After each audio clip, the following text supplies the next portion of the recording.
My name is Jesse, and I work with small businesses in the government marketplace. You're listening to FedBiz'5, where you get informed, get connected, and get results on everything government contracting.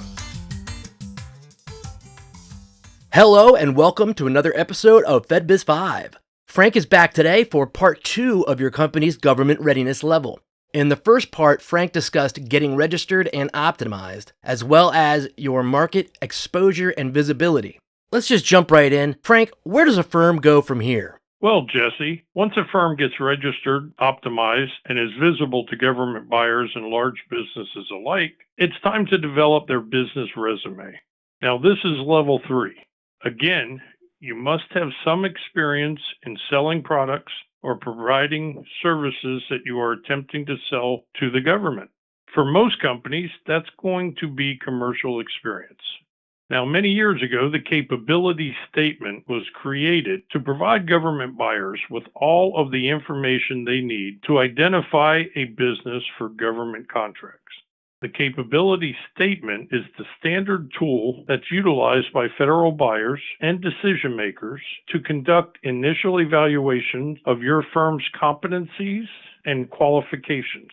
The intent of a capability statement is to introduce your company to the government contracting staff.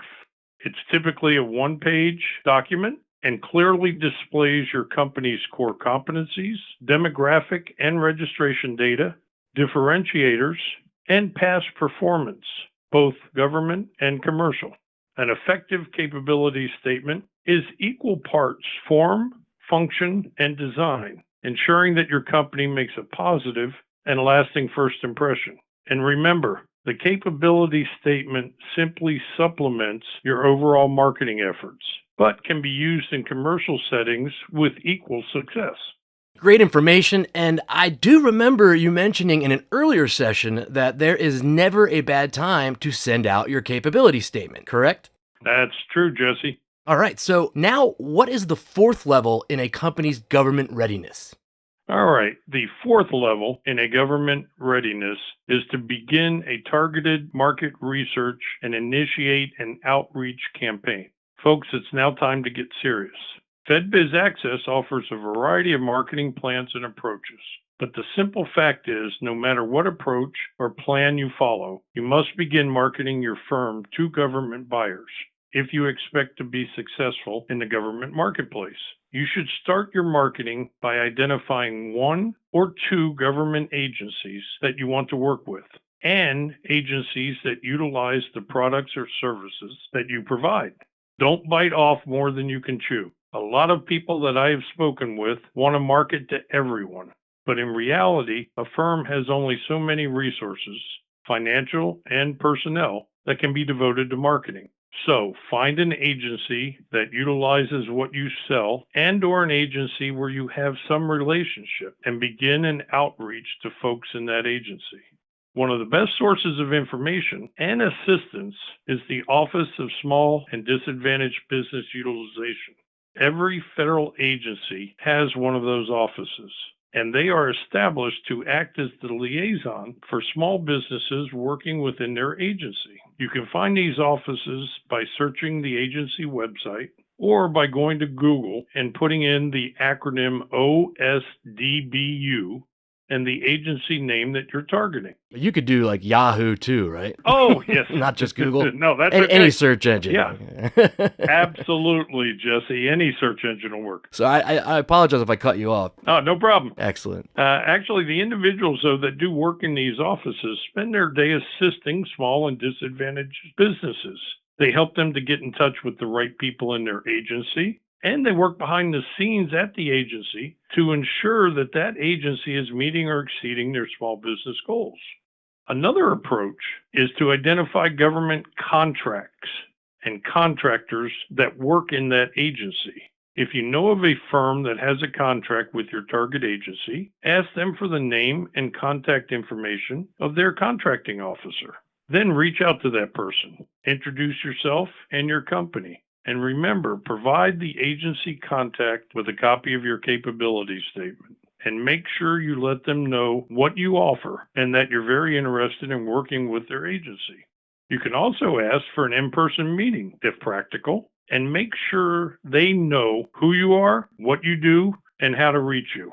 Remember, most government contracts are not handled through full and open bid competitions, nor are they announced prior to bids being received. Bids are requested and reviewed, but most companies have an existing relationship with that agency.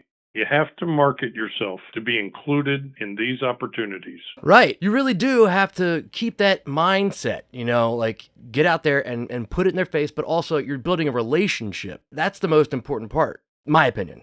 I don't know if you agree or not, but Oh, I do agree, Jesse. It's absolutely the most important part is to build a relationship with the folks in that contracting office. all of that makes absolute sense to me. So what's the final level? Sure, the final level, which is our level 5, is about becoming a preferred government contractor and getting certified under whatever status is applicable to your company.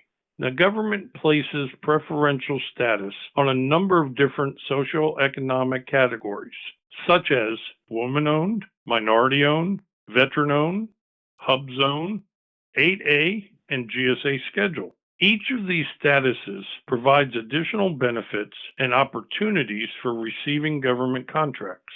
Now, if applicable, companies should take advantage of as many of these as possible.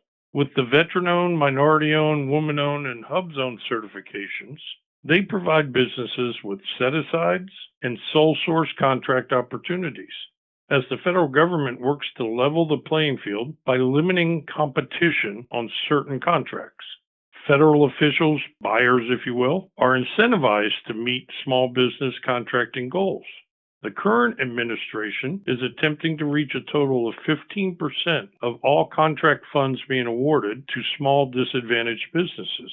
While each of these statuses need to be applied for and each have specific qualifying factors, these certifications come with many benefits that greatly improve the chances of a business receiving government awards.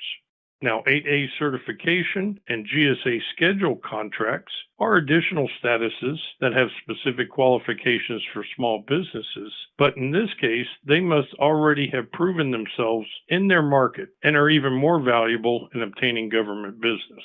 So hopefully our audience will see that their government readiness level lays out the process toward building a business that specializes in government contracting, and the further a business moves through the various levels, the more opportunities they become eligible for, and the greater their opportunity for success in the government contracts market. Frank, excellent information. I appreciate it. I'm sure our listeners do as well. I think that's going to conclude our part 2 of knowing your government readiness level. Frank, thank you so much for coming on. We appreciate everything. Appreciate it as always there, Jess. All right. You have a good day now. Thanks, you too. This concludes this week's episode of FedBiz'5, where you get informed, get connected, and get results. Today's podcast is sponsored by FedBiz Access, government contracting made simple. Visit them at fedbizaccess.com or contact them at 888-299-4498.